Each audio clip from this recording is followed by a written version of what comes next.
Hey everyone, Cursed Deck Builder here, and we are looking at a Yedora Grave Gardener deck. This deck is made by Brow Reapford, hope I pronounced that correctly, and they were saying that at this point with this deck, I just can't get on with it. They're being so often moved around, I lose the idea. So I'm going to infer that as they're having a hard time kind of solidifying the idea of this deck and the direction to go into. As always, the deck link will be in the video description below. So if you want to follow along with me, I recommend you do. You can take a look at this deck and see what would you change? What direction would you put to it? And how do our ideas differ? Or how are they the same? So this is a mono green pseudo aristocrats commander. So already, I love this. I love when colors are doing something that they're usually not going to do.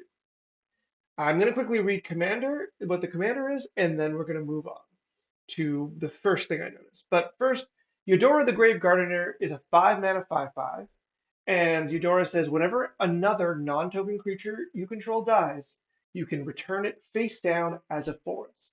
So as your creatures die, you ramp forward. This is really nice. As I mentioned before, green is not the color for this kind of effect. So we're going to try to find some niche and interesting ideas to maximize the things we can do with Eudora. Now, the first thing I notice when someone sends me a deck list like that, like this, where the numbers are kind of polar, we have a majority of a creature deck, and then if I slide all the way here, I see a 782 card maybe board of cards they've considered taken in and out. I can tell that this is a deck that needs direction. There's a lot of pieces here. There could be a lot of ways to build Eudora, and the deck builder is struggling a little bit to find what the correct direction is, and not so much of power. So, what do we need to make a commander like Yedora good? I would say there are three main elements that we have. We need to play Yedora, as Yedora is our primary blood artist effect, which by that I mean Yedora will do something when a creature dies. So this is our first part. The second part is that we need a creature, so we need a non-token creature in play.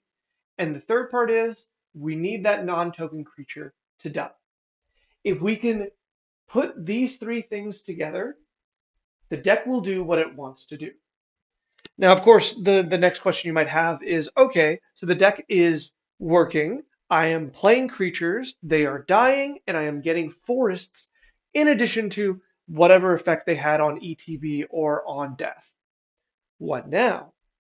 Well, the deck builder has graciously given us the answer to that question, an answer that I agree with, where we're going to use overrun effects. We are going to go wide, and then we are going to spend that mana to turn our creatures that remain into giant stompy things and defeat all of our opponents at once. Now we can see one more little synergy we see here of Life and Limb, Nature's Revolt. These will turn our lands into creatures, and when our lands die, they will be non-token creatures and return as lands once again. This is particularly strong, I think, because it both will give us a little more reach, because now we're going to have a larger group of creatures than our opponents have. And then it will also give us a little bit of insurance with that reach, so that if our land creatures die, we will still get our forests back. And that one's particularly weird with Life and Limb, because Life and Limb will make all forests into. Actually, no, this works with all of them. They'll just die over and over. I wonder if that's a problem. Let's come back to that. Okay, so let's see what we have. We have a large variety of creatures that all do a large variety of things. Some of them I intrinsically see and agree with. A few of the other ones, I'm a little more confused. So instead of going through them one by one, as we often do when a deck needs one or two changes, instead what we should be doing is looking at their theming, like what they share with the ones I like, and how many more of those effects can we get. So the first thing I want to point that I like is I like the mana dorks. I like especially the 1 mana or 2 mana dorks because they make sense here, right? Because they provide mana, they ramp us into our commander, which is incredibly important here, and after which, when they die, they'll become a forest. So despite the fact that they are low mana, they aren't particularly bad at being low mana. I also like, much like Ramp, I'm going to skip ahead a little bit, Farhaven Elf, Llanowar Visionary, and Wood Elf style effects, where we have creatures that will bring in a land on ETB. Now, it doesn't have to be exactly bring a land in, because up here I saw Arboreal Grazer is here as well, and I like that as well. I just want a nice, solid ETB. Elvish Visionary is an excellent example of that. Elvish Visionary is great in this deck. Same with not Wall of Roots, sorry, Wall of Blossoms. That also just comes into play and says, hey, I'll draw you a card, and if I die, I will get a land. Sorry, I will become a land. So these are the cards I really like. What are the cards I like a little less? Well, I don't like Genesis. Genesis and another one I saw right at the start, which is, I don't like this system, Chainweb Arachneer. Both of these are graveyard cards. Let's focus on Genesis for a second. Regardless of Genesis's ability, Genesis needs to be in the graveyard. As you might have surmised, that doesn't work particularly well with our commander because, one, I could be wrong, but from what I've seen, you don't have a lot of ways to put those cards into the graveyard, just from the top of your deck or your hand. And two, if Yedora is out and Genesis dies, you're going to want to return it as a land. Now, I could be wrong. You could be happy to, because Yedora is a May, you could be happy to play Yedora, let Genesis die, ignore the clause on Yedora, and just put it into your graveyard. But between you and me, that feels a little wrong. It feels a little like the antithesis of what the deck wants to be, where you want to keep ramping, and all of a sudden you're sacrificing creatures and saying, you know what? This is probably better in the graveyard, instead of getting the land out of it. So cards like that, anything that depends on the graveyard, I already want it gone. This deck plays very much, very, very much from the battleground, the board. All your creatures are there, all your lands are there. This is a what you see is what you get deck. And in case that wasn't obvious enough, we can see that both instant and sorceries, non-permanent cards, are extremely low. So we shouldn't be worrying about our graveyard. Now we have a few morph cards. I also don't know if that's where you want to be. The majority of these morph cards aren't great. So let's look at Serpentine Basilisk. Serpentine Basilisk is a 4 mana 2/3 with Death Touch. Traditionally, when we play Death Touch creatures, we want them to be smaller, like a 2 mana or a 1 mana creature with Death Touch is ideal, so that in the exchange of it blocking a very big creature, you are ahead. Its power and toughness are kind of low on the importance because you're only going to use it once. And if your opponent uses removal on it, hey, that's a pretty good trade. So as these creatures go up in mana cost, they become a little more unwieldy and a little less attractive. So why is it here? Well, of course it's here for morph. When our commander puts when this creature dies, our commander puts it face down as a forest, which means that we can use morph to flip it face up as a morph cost. I'm almost sure this works. It never hurts to check. Yep, morph works. Perfect. Nice and easy. So with that knowledge, Morph does work. But here's the thing. We have a bit of a problem here. This isn't a Morph deck, and playing a card like Serpentine Basilisk or Nantucket Vigilante, who turns into a disenchant effect for 2 mana, it's not as easy, right, as just playing the card. Nantucket Vigilante looks really, really good when after it dying, it is a forest, and at any point you can pay 2 green to flip it face up. Your opponents cannot react to the morph, and then the triggers on the stack to destroy target artifact or enchantment. That is a fantastic card. But let me ask you, how do we get there? Well, first of all, in order to get this creature into that state, Nanteku Vigilante has to be on the battlefield, which means here, either you have to pay 4 mana and not get its effect, so you paid 4 mana for a 3/2 and then have it die, or you have to pay 3 mana to play it as a morph, then you have to find a moment for it to morph to use its effect, and then with your commander out, it has to die so it returns to the as a forest. Are you picking up that this is a lot of steps to go through? This is for arguably a pretty good advantage of being able to consistently morph one of your forests into a creature, which is really good. You have to jump through a lot of hoops, a lot of hoops. So I don't particularly love these morph cards. I would say there are probably a few you want to keep, but they have to be really good, right? Like spitting Goruna is not where you want to be. You're going to draw this card and you're going to feel bad about it. You're going to feel bad that you're going to have to cast this card for 5 mana or 3 mana and then 5 mana. Whereas you would have rather just casted one of your smaller creatures like Elvish Visionary, drawn a card with the idea at a certain point, if it dies, you're going to get a forest out of it. So that's those are the things. So to sum up basically what I've been saying about these creatures is I want you to look at these creatures. I want you to look at anything with morph, anything with a graveyard, anything that does something other than a simple enter the battlefield or dies effect. And I want you to be very critical about them and see if they're going to meet your standard. Because the standard you have up here is very strong right at the start of your deck list. Dawn Treader Elk is a fantastic card in this deck.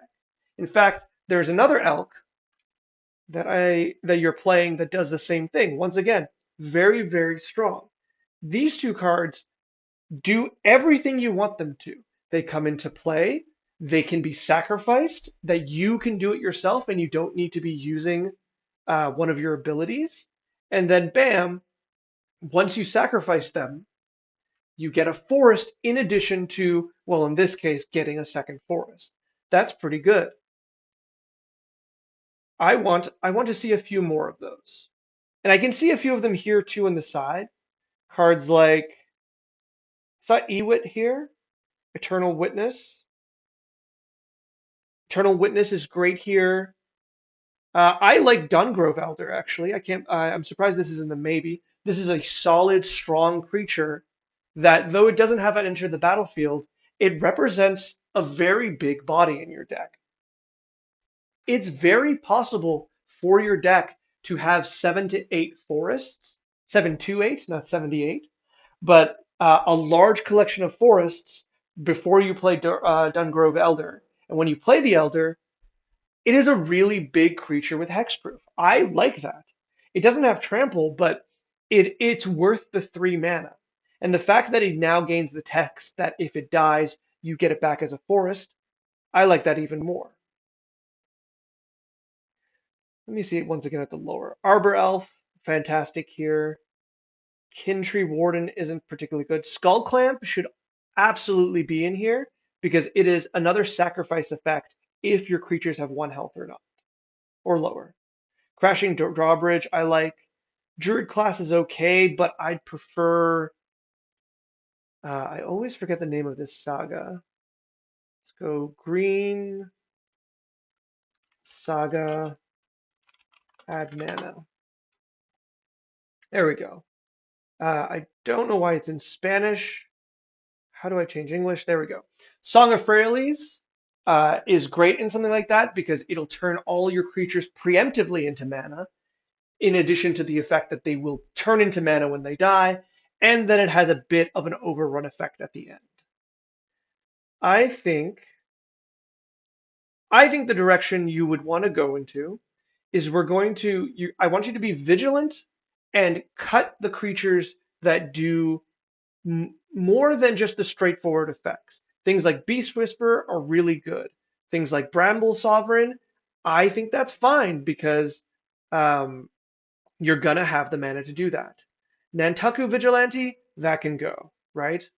Ambush Commander, that's fine. Once again, it does the thing you want. Lands are creatures. Battle Mammoth, uh,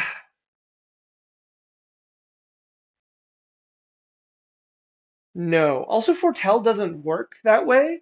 Foretell is casted from exile. So you can't foretell a face down card. It's not like Morph.